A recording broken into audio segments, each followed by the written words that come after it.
Hey guys, welcome back to my channel. ಎಲ್ಲರೂ ಚೆನ್ನಾಗಿದ್ದೀರಾ? ನಾನಂತೂ ಓಕೆ ಆಗಿದ್ದೀನಿ. ಇವತ್ತಿನ ವ್ಲಾಗ್ನ ಮಧ್ಯಾಹ್ನದಿಂದ ಶುರು ಮಾಡ್ತಾ ಇದ್ದೀನಿ. ನಾವು ಶನಿಮಾತ್ಮ ದೇವಸ್ಥಾನ ಆ್ಯಸ್ ಯೂಶುವಲ್ ನಾವು ಶನಿವಾರ ವಿಸಿಟ್ ಮಾಡ್ತೀವಿ. ಸೊ ಅಲ್ಲಿಗೆ ಶನಿಮಾತ್ಮ ದೇವಸ್ಥಾನ ಆ್ಯಂಡ್ ಆಂಜನೇಯ ಸ್ವಾಮಿ ದೇವಸ್ಥಾನಕ್ಕೆ ಹೋಗೋಣ ಅಂತ ಹೊರಡ್ತಾ ಇದ್ದೀವಿ.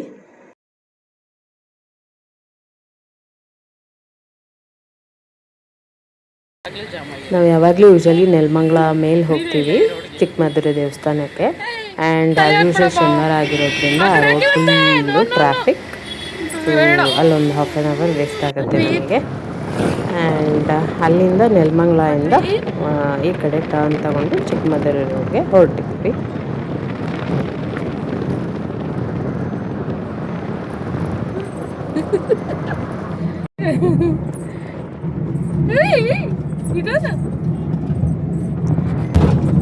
ಯಾಕೋ ಗೊತ್ತಿಲ್ಲ ಜನಗಳಿಗೆ ನಮ್ಮ ಕಂಡ್ರೆ ತುಂಬ ಹೊಟ್ಟೆ ಕಿಚ್ಚು. ತುಂಬ ಜನ ಇದ್ದಾರೆ, ಒಬ್ಬರು ಇಬ್ಬರು ಅಂತ ಹೇಳೋದಕ್ಕಾಗಲ್ಲ.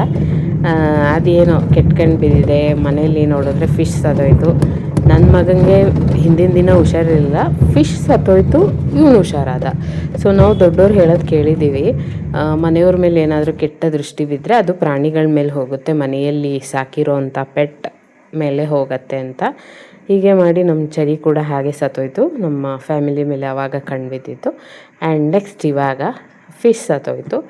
ಸೊ ಫಿಶ್ಶು ಸತ್ತೋಗಿದ್ದಕ್ಕೇನೋ ಒಂಥರ ಬೇಜಾರಾಯಿತು. ಯಾಕಂದರೆ ಅಷ್ಟು ದಿನದಿಂದ ಅದನ್ನು ನೋಡ್ತಾ ಇರ್ತೀವಲ್ವ. ನಾನು ಯೂಶ್ವಲಿ ಫಿಶ್ ತಿನ್ನಲ್ಲ ಗೈಸ್.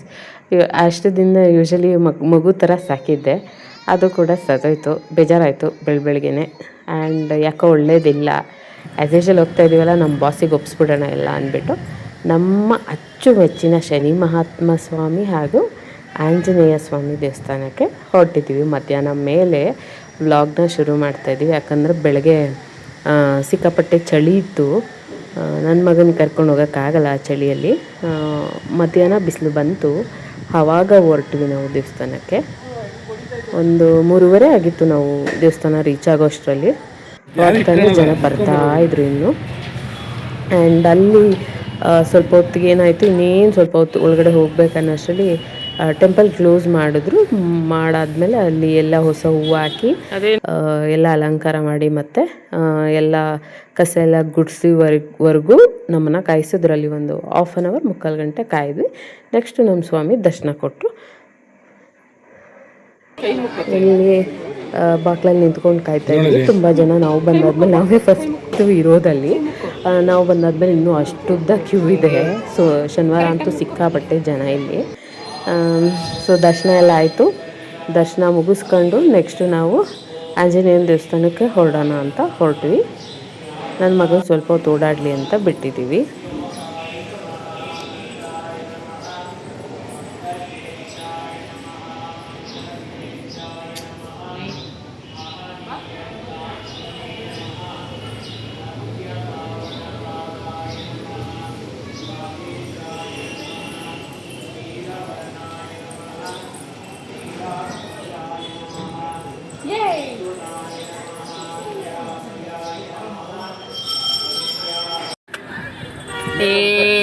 ನಡಿ ಸುಮ್ಮನೆ ನಡೆದ್ರೆ ಸರಿ.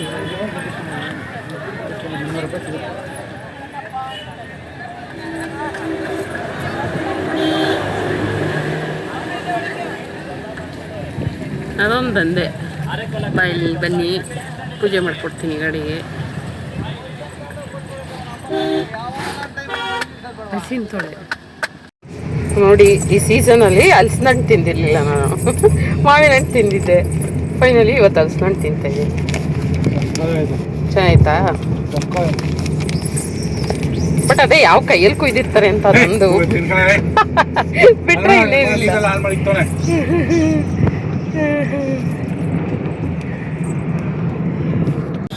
ಸೊ ಹಲಸಿನ ತಿನ್ಕೊಂಡು ನೆಕ್ಸ್ಟ್ ಹೋಗಿದ್ದು ನಮ್ಮ ಬಾಸ್ ದೇವಸ್ಥಾನಕ್ಕೆ, ನೆಲಮಂಗಲ ದೊಡ್ಡಬಳ್ಳಾಪುರ ರೋಡಲ್ಲಿರೋ ನಮ್ಮ ಆಂಜನೇಯ ಸ್ವಾಮಿ ದೇವಸ್ಥಾನಕ್ಕೆ. ಈಗ ಸಿಕ್ಕಾಪಟ್ಟೆ ಈ ಕಡೆ ಕೆರೆ, ಈ ಕಡೆ 2 ರೋಡು, ಡಬಲ್ ರೋಡು. ಆ್ಯಕ್ಚುಲಿ ಇದು ಮೊದಲು ರೋಡ್ ಈ ಮಧ್ಯದಲ್ಲಿತ್ತು ದೇವಸ್ಥಾನ. ಈಗ ರೋಡ್ ಎಲಾಂಗೇಟ್ ಮಾಡಿದ್ದಾರೆ, ಮೂಲೆಯಲ್ಲಿ ದೇವಸ್ಥಾನ ಇದೆ ಇವಾಗ. ಆ್ಯಂಡ್ ಅಕ್ಕಪಕ್ಕ ನೋಡ್ಬೋದು ಕೆರೆ ಕಾಣಿಸ್ತಾ ಇದೆ. ಏನೋ ಒಂಥರ ಮನಸ್ಸಿಗೆ ನೆಮ್ಮದಿ ಈ ಪ್ಲೇಸಿಗೆ ಬಂದರೆ. ಫುಲ್ ಕೆರೆ. ಹಾಗೆ ಯಂತ್ರ ಹಾಕ್ಸ್ಕೊಬರೋಣ. ನನ್ನ ಮಗಂಗೆ ಆಂಜನೇಯ ಯಂತ್ರ ಹಾಕ್ಸ್ತೀವಿ ತಿಂಗ್ಳಿಗೆ ಒಂದ್ಸಲ. ನಮ್ಮ ಆಂಜನೇಯ ಯಾವಾಗಲೂ ನಮಗೆ ಕಾಪಾಡ್ತಾನೆ ಅನ್ನೋ ನಂಬಿಕೆ ನಮಗೆ. ಸೊ ಎಲ್ಲ ಕಾರೆಲ್ಲ ನಿಲ್ಲಿಸಿ ಹೋಗಿ ಪೂಜೆ ಮಾಡಿಸ್ಕೊಂಡು ಬಂದ್ವಿ ನೆಕ್ಸ್ಟು.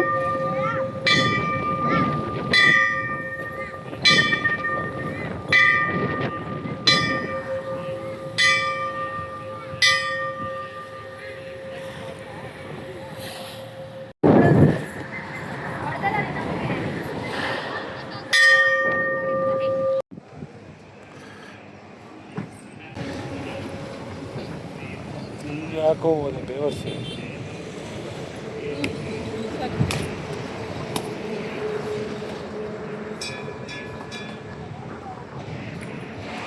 ಸೊ ಏನು ಮಾತಾಡ್ಬೇಕಂತಲೇ ಗೊತ್ತಾಗ್ತಾ ಇಲ್ಲ ನಿಜವಾಗ್ಲೂ.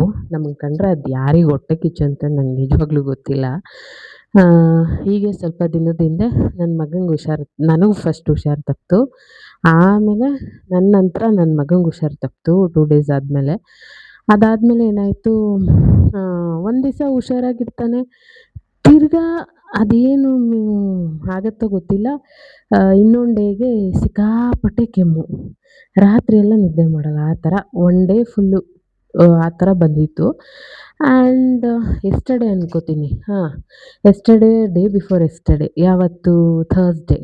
ಸೊ ಥರ್ಸ್ಡೇ ಅವನಿಗೆ ಸಿಕ್ಕಾಪಟ್ಟೆ ಕೆಮ್ಮು, ರಾತ್ರಿ ಎಲ್ಲ ನಾನು ನಿದ್ದೆ ಮಾಡಿರಲ್ಲ, ಅವನು ನಿದ್ದೆ ಮಾಡಿರಲ್ಲ, ಅವನನ್ನು ಸುಧಾರಿಸ್ಕೊಂಡೇ ಇರ್ತೀನಿ. ಅದಾದಮೇಲೆ ಫ್ರೈಡೇಗೆ ಓಕೆ ಆಗ್ತಾನೆ. ಲೈಕ್ ಸಾಯಂಕಾಲದವರೆಗೂ ತುಂಬ ಕೆಮ್ಮಿರುತ್ತೆ ಅವನಿಗೆ. ಆದರೆ ನನ್ನ ಸ್ವಾಮಿ ಆಂಜನೇಯ ನಮ್ಗೆ ಯಾವತ್ತೂ ಕೈ ಬಿಡಲ್ಲ ಅಂತ ನಾನು ಅಂದ್ಕೊಂಡಿದ್ದೀನಿ. ಅವರಿಗೆ ಪ್ರಸಾದ ಮಾಡಿಸ್ತೀನಿ ಅಂತ ಹರಿಸ್ಕೊಂಡಿದ್ದ ತಕ್ಷಣ ಆ್ಯಂಡ್ ಮಧುರೆ ದೇವಸ್ಥಾನಕ್ಕೆ ಬರ್ತೀನಪ್ಪ ದೇವರೇ, ಶನ್ಮಾತ್ಮ ಕಾಪಾಡಪ್ಪ ಅಂದಿದ್ದ ತಕ್ಷಣ ಅವರಿಬ್ಬರು ನನ್ನ ಕೈ ಹಿಡಿದ್ರು. ಅವ್ನಿಗೆ ಥಟ್ ಅಂತ ಹುಷಾರಾದ. ಹೆಂಗೆ ಕೆಮ್ಮಿತ್ತು ಸಂಜೆವರೆಗೂ ಅಂದರೆ ಸಿಕ್ಕಾಪಟ್ಟೆ ಕೆಮ್ಮಿತ್ತು. ಆಮೇಲೆ ನನಗೆ ಮಿರಾಕಲ್, ಅವನಿಗೆ ವಾಸಿ ಆಗೋಯಿತು. ಆ್ಯಂಡ್ ಅದರ ನೆಕ್ಸ್ಟ್ ಡೇ ಅಂದರೆ ಇವತ್ತು ಬೆಳಗ್ಗೆ ಏನಾಯಿತು, ಒಂದು ಮೀನು ಸತ್ತೋಯ್ತು ನಮ್ಮ ಮನೇಲಿ. ಸೊ ನಾವು ದೊಡ್ಡವರು ಹೇಳೋದು ಕೇಳಿದ್ದೀವಿ, ಯಾರ ಮೇಲೆ, ಮನುಷ್ಯರ ಮೇಲೆ ಮನೆಯಲ್ಲಿ ಕೆಟ್ಟ ಕಣ್ಣು ಬಿದ್ದರೆ ಅದು ಪ್ರಾಣಿಗಳ ಮೇಲೆ ಹೋಗ್ತವಂತೆ. ಹೀಗೆ ನಮ್ಮ ಚರಿನೂ ಸತ್ತೋಯ್ತು ಇದೇ ಥರ. ನಮ್ಮ ಪಾಪು ಹುಟ್ಟಿ 1 ತಿಂಗಳಾದಮೇಲೆ ನಮ್ಮ ಗಂಡು ಮಗು ಆಯಿತು ಅಂತ ಬಿತ್ತು ಎಲ್ಲರದು. ಆ ಚರಿನೂ ಪಾಪ ಸತ್ತೋಯ್ತು. ಆ್ಯಂಡ್ ನೆಕ್ಸ್ಟು ಇದು ಫಿಶ್ಶು, ಅದು ಯಾರಿಗೆ ಹೊಟ್ಟೆ ಕಿಚ್ಚೋ ನಮ್ಮ ಮೇಲೆ, ಅದೇನೋ ನನಗಂತೂ ನಿಜವಾಗ್ಲೂ ಅರ್ಥ ಆಗ್ತಾ ಇಲ್ಲ, ಸಖತ್ ಹೊಟ್ಟೆ ಕಿಚ್ಚಿದೆ. ಸೊ ಯಾರೇನಾದರೂ ಮಾಡಿಸಿದ್ರೋ ಅಥವಾ ಯಾರ್ದೇನಾದರೂ ಕೆಟ್ಟ ಕಣ್ಣು ಬಿದ್ದಿತ್ತೋ, ಬೆಳಗ್ಗೆ ಫಿಶ್ ಸತ್ತೋಯ್ತು. ನನ್ನ ಮಗ ತುಂಬ ಚೆನ್ನಾಗಿ ಹುಷಾರಾದ. ಬೆಳಗ್ಗೆ ಅಷ್ಟರಲ್ಲಿ ಅವ್ನು ಆರಾಮಾಗಿದ್ದ. ಆ್ಯಂಡ್ ನೈಟು ಕೂಡ ಆರಾಮಾಗಿ ಮಲ್ಕೊಂಡಿದ್ದ. ಅದ್ರ ಹಿಂದಿನ ನೈಟು ಮಾತ್ರ ತುಂಬಾ ಬಾಧೆ ಪಡ್ತಾಯಿದ್ದ, ತುಂಬ ಕೆಮ್ಮು ಈ ಥರ ಇತ್ತು. ನನಗಂತೂ ಅವತ್ತಂತೂ ಹೊಟ್ಟೆ ಉರಿದೋಗಿತ್ತು. ಆ್ಯಂಡ್ ಮಿರಾಕಲ್, ನನಗೆ ಗೊತ್ತಿಲ್ಲ ದೇವರು ಎಷ್ಟು ಬೇಗ ನಮ್ಮ ಕೈ ಹಿಡಿತಾರೆ. ಒಳ್ಳೆತನ, ನಿಷ್ಠೆ ಅನ್ನೋದಿದ್ದರೆ ದೇವ್ರು ನಮ್ಮನ್ನು ಯಾವತ್ತೂ ಕಾಪಾಡ್ತಾರೆ ಅನ್ನೋದಕ್ಕೆ ಇದೇ ಸಾಕ್ಷಿ. ನನ್ನ ದೇವ್ರನ್ನ ಕೆಲವೊಂದು ಟೈಪ್ ಬೈಕು. ಇನ್ನೊಂದು ಏನಂದರೆ, ನೀವು ಅಫಿಲಿಯೇಟ್ ಮಾರ್ಕೆಟಿಂಗ್ ಮಾಡ್ಬೋದು. ಹೌಸ್ ವೈಫ್ ಯಾರ್ಯಾರು ಇರ್ತಾರೆ ಅವರಿಗೆ ಇದು ತುಂಬ ಒಳ್ಳೆ ಆಪರ್ಚುನಿಟಿ. ನೀವು ಪರ್ ಡೇ 1000 ಬೇಕಾದರೂ 1000ಇಂದ 10,000ವರೆಗೂ ಅರ್ನ್ ಮಾಡ್ಕೋಬೋದು. ಡಿಪೆಂಡ್ಸ್ ಆನ್ ಯುವರ್ ಎಲಿಜಿಬಿಲಿಟಿ, ನೀವು ಯಾವ ಥರ ಪರ್ಫಾರ್ಮ್ ಮಾಡ್ತೀರಾ ಅನ್ನೋದ್ರ ಮೇಲೆ. ಏನಿದು ಅಫಿಲಿಯೇಟ್ ಮಾರ್ಕೆಟಿಂಗ್ ಅಂದರೆ? ಅಫಿಲಿಯೇಟ್ ಮಾರ್ಕೆಟಿಂಗ್ ಅಂದರೆ ನೀವೊಬ್ಬ ಮಧ್ಯವರ್ತಿ. ನೀವು ಏನೂ ಇನ್ವೆಸ್ಟ್ ಮಾಡಬೇಕಾಗಿಲ್ಲ. ಬೇರೆಯವರು ಸೆಲ್ಲರ್ ಇರ್ತಾರೆ, ಆ ಸೆಲ್ಲರ್ನ ನೀವು ಲೈಕ್ ಆ ಸೆಲ್ಲರ್ ಪ್ರಾಡಕ್ಟ್ನ ನೀವು ಏನು ಮಾಡ್ಬೋದು, ನಿಮ್ಮ ಇನ್ಸ್ಟಾ ಸ್ಟೋರಿಯಲ್ಲಿ ಆರೆಲ್ಸ್ FB ಸ್ಟೋರೀಸಲ್ಲಿ ಅಥವಾ ಯೂಟ್ಯೂಬಲ್ಲಿ ಈ ಥರ ಲಿಂಕ್ಸ್ ಹಾಕ್ಕೋಬೋದು. ಆರೆಲ್ಸ್ ಅದಕ್ಕೆ ಸಂಬಂಧಪಟ್ಟಿದ್ದ ಪ್ರಾಡಕ್ಟ್ಸ್ನ ತರಿಸ್ಕೊಂಡು ನೀವು ರೀಲ್ಸ್ ಮಾಡಿ, ಲೈಕ್ ರೀಲ್ಸ್ನ ನಿಮ್ಮ ಇನ್ಸ್ಟಾದಲ್ಲಿ, ಫೇಸ್ಬುಕ್ಕಲ್ಲಿ ಆ್ಯಂಡ್ ಯೂಟ್ಯೂಬಲ್ಲಿ ಹಾಕ್ಕೊಂಡು, ಆ್ಯಂಡ್ ಯಾರಿಗೆ ಲಿಂಕ್ ಕೇಳ್ತಾರೆ ಅವರಿಗೆ ಲಿಂಕ್ನ ನೀವು ಪರ್ಸ್ನಲ್ಲಾಗಿ ಮೆಸೇಜ್ ಹೋಗೋ ಥರ ಮಾಡಿಕೊಂಡ್ರೆ, ನಿಮಗೆ ಅವರು ಏನು ಪರ್ಚೇಸ್ ಮಾಡಿರ್ತಾರೆ ಅದರಿಂದ ನಿಮಗೆ ದುಡ್ಡು ಬರುತ್ತೆ, ಕಮಿಷನ್ ಬರುತ್ತೆ. ಒಂದೊಂದು ಬಟ್ಟೆಗೆ ಆರೆಲ್ಸ್ ಒಂದೊಂದು ಪ್ರಾಡಕ್ಟ್ಸ್ಗೆ ಒಂದೊಂದು ಥರ ಕಮಿಷನ್ ಅಂತ ಇರುತ್ತೆ. ಒಂದಕ್ಕೆ 12% ಇರ್ಬೋದು, ಒಂದಕ್ಕೆ 6% ಇರ್ಬೋದು, ಬೇಸ್ಡ್ ಆನ್ ಪ್ರೈಸ್. ಈಗ ಫಾರ್ ಎಕ್ಸಾಂಪಲ್ 320 ಇರುತ್ತೆ ರುಪೀಸ್ ಒಂದು ಬಟ್ಟೆ. ಆ 320 ರುಪೀಸಲ್ಲಿ 6% ಕಮಿಷನ್ ನಿಮಗೆ ಬರುತ್ತೆ ಅಂದರೆ ಅದರಲ್ಲಿ ಸ್ವಲ್ಪ ದುಡ್ಡು ನಿಮಗೆ ಲೈಕ್ ನಿಮ್ಮ ಲಿಂಕ್ ಮೂಲಕ ಯಾರಾದರೂ ಪರ್ಚೇಸ್ ಮಾಡಿದ್ರೆ ಅದು ನಿಮಗೆ ಬರುತ್ತೆ. ಸೊ ಈ ಥರ ಅಫಿಲಿಯೇಟ್ ಮಾರ್ಕೆಟಿಂಗ್ ಅಂದರೆ. ಆ್ಯಂಡ್ ನೆಕ್ಸ್ಟು ವ್ಲಾಗಲ್ಲಿ ನಿಮಗೆ ಅಫಿಲಿಯೇಟ್ ಮಾರ್ಕೆಟಿಂಗ್ ಹೇಗೆ ಮಾಡೋದು, ಯಾವ್ಯಾವ ಆ್ಯಪ್ಸಿಂದ ಮಾಡ್ಬೋದು, ಆ್ಯಂಡ್ ವಿಶ್ ಲಿಂಕ್ ಅಂದರೆ ಏನು, ಅದರಿಂದ ನೀವೇನೇನು ಮಾಡ್ಬೋದು, ಮನಿ ಹೇಗೆ ಗೇನ್ ಮಾಡ್ಬೋದು ಅನ್ನೋದನ್ನು ನಾನು ನಿಮಗೆ ಹೇಳ್ಕೊಡ್ತೀನಿ. ಆ್ಯಕ್ಚುಲಿ ಬೆಳಗ್ಗೆ ಫಿಶ್ ಸತ್ತೋಗಿತ್ತಲ್ಲ, ಅದನ್ನ ಒಂದೇ ಒಂಟಿ ಬಿಡೋದು ಬೇಡ, ಒಂದು ಗೋಲ್ಡನ್ ಫಿಶ್ ಇತ್ತು, ಇನ್ನೂ 2 ಬ್ಲ್ಯಾಕ್ ಫಿಶ್ ಇದೆ. ಸೊ ಅದಕ್ಕೆ ಜೊತೆಯಾಗಿ ಇದು ಬಿಡೋಣ ಅಂದ್ಬಿಟ್ಟು ತೊಗೊಂಬಂದಿದ್ದೀವಿ ಬಿಡೋದಕ್ಕೆ. ಸೊ ಇಷ್ಟೇ ಗೈಸ್ ಇವತ್ತಿನ ವ್ಲಾಗ್. ಯಾರೆಲ್ಲ ನನ್ನ ಚಾನಲ್ನ ಹೊಸದಾಗಿ ನೋಡ್ತಾ ಇದ್ದಾರೆ ನನ್ನ ಚಾನಲ್ ಲೈಕ್ ಮಾಡಿ, ಶೇರ್ ಮಾಡಿ ಹಾಗೂ ಸಬ್ಸ್ಕ್ರೈಬ್ ಮಾಡಿ ಗೈಸ್, ಆ್ಯಂಡ್ ಥ್ಯಾಂಕ್ ಯು.